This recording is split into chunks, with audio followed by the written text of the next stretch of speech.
Mari Mari Compuche, Mari Mari Compuche el Catufe, pero mañana come la caimen. Incheta Wenchuman Kinyen, ta fachante, ta fachinengo más meo.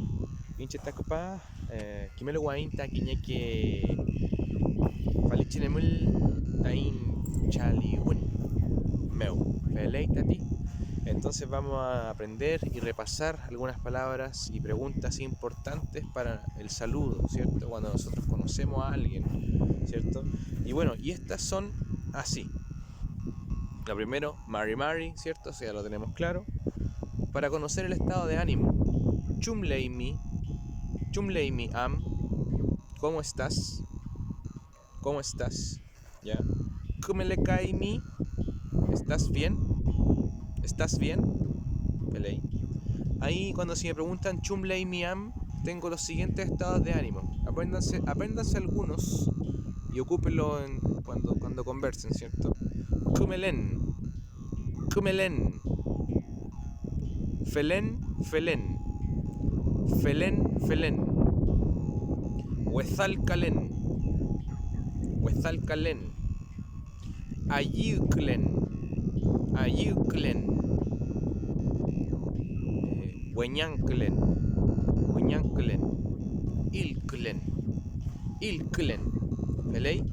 Y recuerden después de esto, a la otra persona siempre preguntarle, hey Mikai, y tú, y usted, ya de esa manera continuamos con la conversación, ¿vale?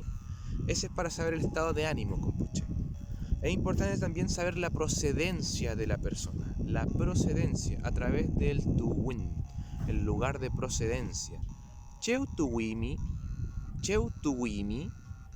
¿vale? Y la otra persona, ¿cierto? Inche tuwin, galvarino mapumeo. Hey Mikai, ¿vale? El tubún es tu lugar de procedencia y ese no cambia, no varía, ¿ya? En cambio te puedo preguntar dónde vives en este momento, actualmente. Cheu mleimi, ¿dónde vives? Inchemlen chihuayante mapumeu. Inchemlen chihuayante mapumeu.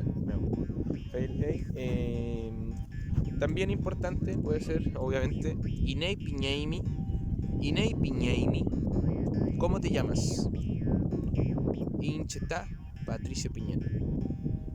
O Inche Patricio Piñén. ¿Pelei? Eso, compuche. Pero mañana le hace un femén. Peu callal.